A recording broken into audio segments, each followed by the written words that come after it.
The corpse in room 7. It was on a sodden evening in early October that I found myself once again summoned by Alaric Dorne, the most infuriatingly brilliant man I have ever had the misfortune and privilege to know. A telegram had arrived at my residence on Holloway Street just past dusk. It read, "Come immediately. Matter of death." Dorne in rain. I arrived at 23 Whitestone Lane, a boarding house of unremarkable reputation, nestled between a disused bakery and an alley that stank of coal smoke and wet stone. The door was ajar. "Dr. Gray," Dorne said without looking up as I entered.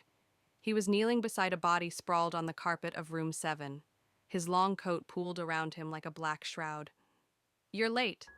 "You gave no time," I replied. "Only urgency." "Time is implied when death is involved," he muttered. The corpse was that of a man, mid-30s, face slack with the grim finality of sudden demise.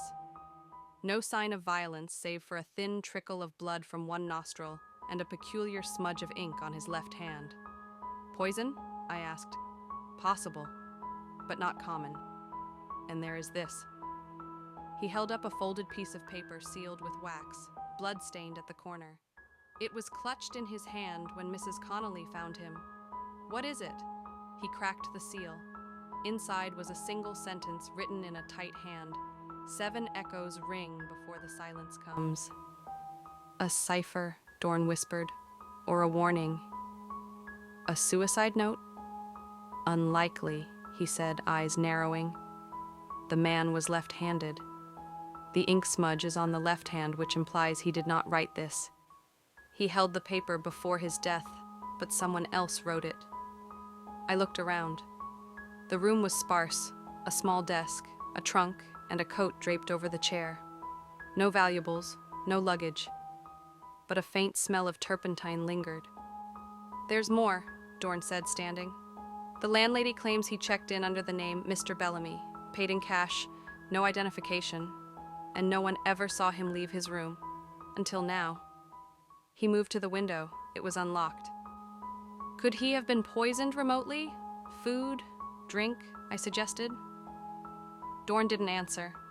He crouched again, this time inspecting the man's shoes.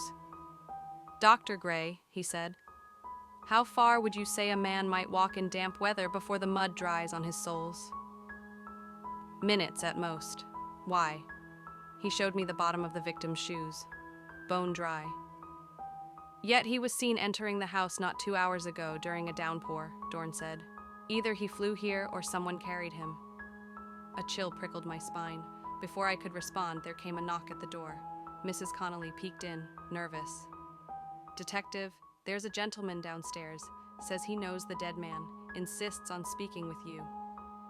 Dorne's eyes lit up, not with relief, but the keen hunger of a predator scenting prey. "Excellent," he said. "Perhaps the game is afoot after all."